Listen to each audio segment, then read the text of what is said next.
स्वागत है आप सबका हमारे चैनल दी अपिक रीडर में।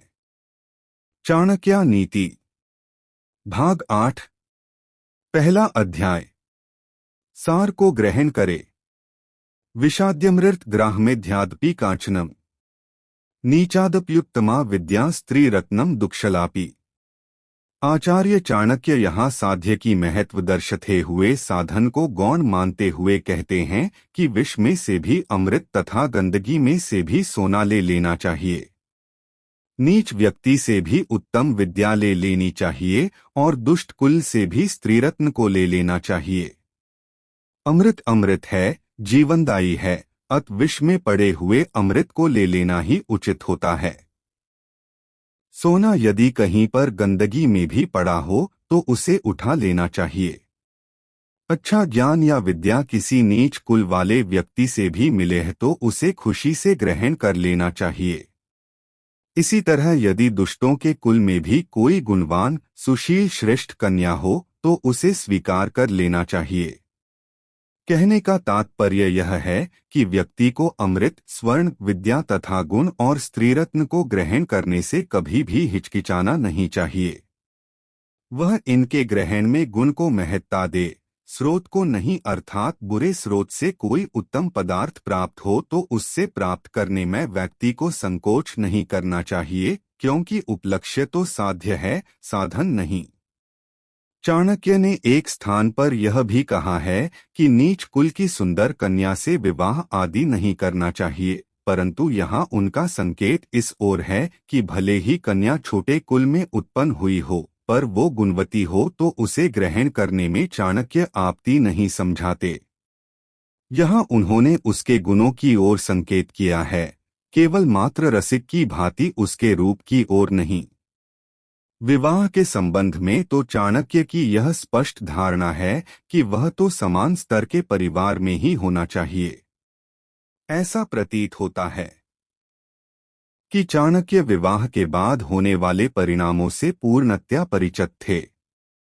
जैसा कि आज देखते हैं कि समान स्तर और समान विचार वाले परिवारों में विवाह न होने के कारण व्यक्ति को अनेक संकटों से गुजरना पड़ता है, किंतु इसके बाद भी गुण का महत्व सर्वोपरि है, उसे परखने में भूल नहीं करनी चाहिए। स्त्री पुरुष से आगे होती है। स्त्रियां दृढ़ुन आहारो लज्जा चापी चतुर्गुणा साहस घड़गुण चैव कामश्चाष्ट गुण स्मृतः। आचार्य चाणक्य यहाँ पुरुषों की अपेक्षा स्त्रियों की कृपावत की तुलना करते एवं कहते हैं कि स्त्रियों में आहार दुगुना, लज्जा चौगुनी, साहस 6 गुना तथा कामोत्तेजना संभोग की इच्छा 8 गुनी होती है। यहाँ वस्तुतः नारी के बारे में जो कहा गया है उसकी निंदा नहीं बल्कि गुण की दृष्टि से प्रशंसा है कि स्त्रियों का आहार पुरुष से दुगना होता है, लज्जा चौगुनी होती है, किसी भी बुरे काम को करने की हिम्मत स्त्री में पुरुष से 6 गुना अधिक होती है तथा कामोत्तेजना संभोग की इच्छा पुरुष से स्त्री में 8 गुना अधिक होती है। और यह गुणवत्ता उनके शारीरिक दायित्व जिसका वे विवाहोपरांत वहन करती है के कारण होती है। स्त्रियों को गर्भधारण करना होता है, संतानोत्पत्ति के बाद उसका पालन पोषण करना पड़ता है। इस पूरी प्रक्रिया में उन्हें कितना कष्ट उठाना पड़ता है, इसकी कल्पना स्त्री के अलावा दूसरा अन्य कोई कैसे कर सकता है। बांझ क्या जाने प्रसव पीड़ा झेलना या होने के गौरव के सामने एक सामान्य प्रक्रिया होकर रह जाती है। जहाँ तक काम भावना का प्रश्न है, पुरुषों की अपेक्षा काम भावना स्त्रियों में अधिक होती है, क्योंकि मैथुन के बाद वीरस्खनन के साथ काम शांति और काम वैराग्य भी उत्पन्न होता है।